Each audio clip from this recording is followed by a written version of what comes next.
Hoy vamos a viajar en el tiempo, a una época que duró casi 800 años y que cambió para siempre la península ibérica.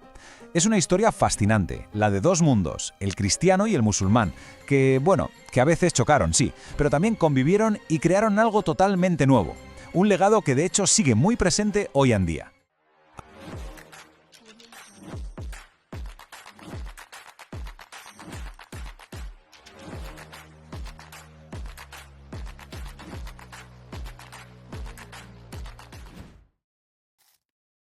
Hoy en día. A ver, para entender todo este periodo, hay que partir de una pregunta que es la clave de todo. ¿Cómo es posible que una única batalla, una sola, en el año 711, pudiera marcar el rumbo de toda una península durante casi 8 siglos? Parece increíble, ¿verdad? Pues para responder a eso, tenemos que irnos al mismísimo principio de la historia. Venga, un vistazo rápido al camino que vamos a recorrer. Empezamos en el 711, con la llegada del Islam. De ahí saltaremos al apogeo de Córdoba, veremos algunas batallas que lo cambiaron todo, como la de las Navas de Tolosa, y llegaremos hasta el final, en 1492, con la conquista de Granada. Estos son, digamos, los grandes titulares de nuestro viaje. Bueno, pues empezamos. Nos situamos a principios del siglo VIII.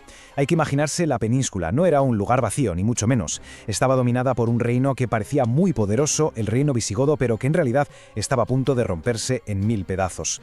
Y es que teníamos dos realidades totalmente opuestas. Por un lado, el reino visigodo, un gigante, sí, pero un gigante con pie. Hoy vamos a viajar en el tiempo, a una época que duró casi 800 años y que cambió para siempre la península ibérica.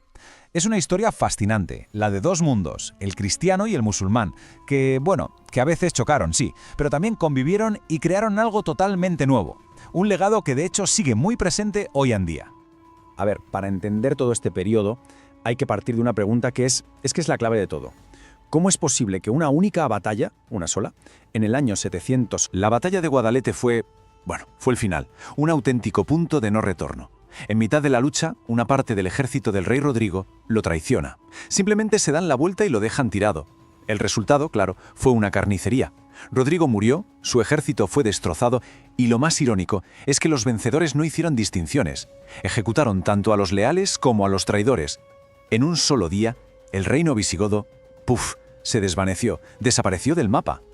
Y con el reino visigodo fuera de juego, la conquista fue rapidísima. En su lugar, los musulmanes crearon un nuevo territorio, Al-Ándalus. Pero ojo, esto no era una simple provincia más del imperio, no, fue la semilla de una de las civilizaciones más brillantes y avanzadas de toda la Edad Media. Claro, la historia de Al-Ándalus tiene varias fases. Al principio era un emirato dependiente, o sea, una provincia que obedecía al califato de Damasco, que estaba lejísimos. Pero entonces aparece un personaje de película, Abderramán I. Es un príncipe omeya, el único que sobrevive a una matanza de su familia en Oriente. Huye, llega a la península y ¡zas!, la declara independiente a nivel político. El culmen de todo esto llega con su descendiente, Abderramán III. Él da un paso más y se autoproclama califa. Esto es importantísimo porque convierte a Córdoba en la capital de todo el Islam occidental. Y en el centro de todo ese poder, de toda esa riqueza, estaba Córdoba. Hay que imaginarse lo que era Córdoba en el siglo X. Era, sin duda, la ciudad más grande, más rica y más culta de toda Europa. Un auténtico faro de civilización. Su biblioteca era legendaria, con cientos de miles de libros, mientras en el resto de Europa apenas había monasterios con unas pocas docenas. Allí se traducía a los filósofos griegos, se estudiaba medicina, astronomía, todo ese conocimiento clásico que el resto del continente prácticamente había olvidado. ¿Y quién vivía en Al-Ándalus? Pues era una sociedad súper diversa, un auténtico mosaico. A ver, para aclararnos, en la cúspide, la élite, estaban los árabes. Luego, el músculo del ejército eran los bereberes, del norte de África. La inmensa mayoría de la gente eran los muladíes, que eran los antiguos hispanos que se habían convertido al Islam. Y junto a ellos convivían dos minorías muy importantes, los mozárabes, que eran los cristianos que se quedaron, y una comunidad judía muy potente, sobre todo en las ciudades. Pero claro, mientras todo este esplendor ocurría en el sur, en Al-Ándalus, ¿qué pasaba en el norte? Pues que en las montañas, casi en la clandestinidad, se estaba cociendo una historia completamente diferente. La historia de la resistencia, del nacimiento de los reinos cristianos. El pistoletazo de salida, o al menos el simbólico, fue en Asturias. Un pequeño grupo de nobles, liderado por un tal Pelayo, consigue una victoria en un lugar llamado Covadonga. Fue una batalla pequeña, seguramente, pero su valor simbólico fue enorme. Fue la primera chispa. A partir de ahí, muy poco a poco, de ese núcleo asturiano y de otros que surgieron en los Pirineos, fueron naciendo los reinos que marcarían el futuro: Navarra, Aragón y, por supuesto, un pequeño condado que sería gigante: Castilla. A todo este proceso de expansión de los reinos cristianos hacia el sur se le conoce tradicionalmente como la Reconquista. Pero ojo, este es un término que hoy en día genera mucho debate entre los historiadores. ¿Por qué? Bueno, porque da la idea de una guerra constante de 800 años sin parar, y la realidad fue mucho más complicada.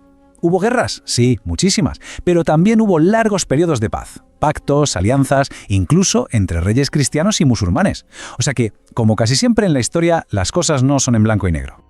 Y llegamos a un momento clave, un auténtico punto de inflexión. Hacia el siglo XI, la balanza del poder en la península, que durante siglos se había inclinado claramente del lado de Al-Ándalus, empieza a moverse, y lo hace de una forma drástica y, a la larga, definitiva. ¿Y qué es lo que pasó? Pues que el gran califato de Córdoba, ese poder unificado y temible, se vino abajo.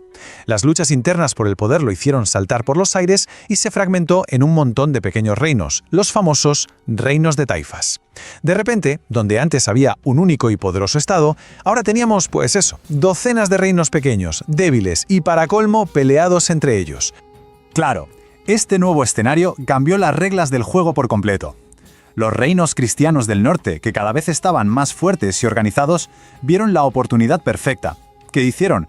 Pues empezaron a exigirles a las taifas el pago de unos impuestos carísimos, las llamadas parias, a cambio de no invadirlas. Y aquí viene la gran ironía. El propio dinero de Al-Ándalus estaba sirviendo para financiar y fortalecer a sus mayores enemigos. La conquista de Toledo por los cristianos en 1085 fue un shock total para el mundo musulmán. Fue la gran llamada de atención. Como respuesta, desde el norte de África llegaron dos grandes invasiones de imperios bereberes muy radicales. Primero, los almorávides, y después, los almohades. Ambos consiguieron reunificar al Al-Ándalus a la fuerza y le dieron un buen frenazo al avance cristiano. Pero su dominio se rompió del todo en el año 1212, en la batalla de las Navas de Tolosa. Ahí, un ejército unido de varios reinos cristianos les dio un golpe mortal. Y después de esa derrota, las puertas del sur se abrieron de par en par para los reinos cristianos. Entramos ya de lleno en la recta final de esta historia de 8 siglos. El avance cristiano, después de las Navas de Tolosa, fue fulminante. El mapa de la península cambió a una velocidad de vértigo. En apenas unas décadas cayeron las grandes joyas de Al-Ándalus, como Córdoba, Sevilla, y todo ese inmenso territorio quedó reducido a un último bastión, un único reino en el sureste, el Emirato de Granada. Y con esto llegamos al final del camino, 1492. Para entonces, las dos grandes potencias cristianas, Castilla y Aragón, se habían unido gracias al matrimonio de sus reyes, Isabel y Fernando, los reyes católicos. Con esa fuerza combinada, lanzaron la ofensiva final contra Granada. Su caída en 1492 puso el punto y final al último reino musulmán, y a casi 800 años de presencia política del Islam en la península ibérica. Pero que se acabase la historia política no significó que se hiciera borrón y cuenta nueva, ni mucho menos. El legado de Al-Ándalus está por todas partes. Es inmenso. Está en nuestro idioma, en miles de palabras que usamos cada día, como almohada o aceite. Está en nuestros campos, con las técnicas de regadío que trajeron. Y por supuesto está en el arte, en maravillas como la mezquita de Córdoba o la Alhambra de Granada. Toda esa herencia que nació de la guerra, sí, pero también de muchos siglos de convivencia, es simplemente una parte esencial de lo que somos hoy. Y con todo esto sobre la mesa, volvemos a la pregunta del principio. ¿Podemos llamar a todo esto simplemente una reconquista, la recuperación de algo que se había perdido? ¿O fue en realidad un proceso mucho más profundo y complejo, la colisión y la mezcla de dos civilizaciones que al final dieron lugar a una identidad completamente nueva y diferente? Es una buena pregunta, ¿verdad? Pues después de tantos siglos, el debate sigue abierto.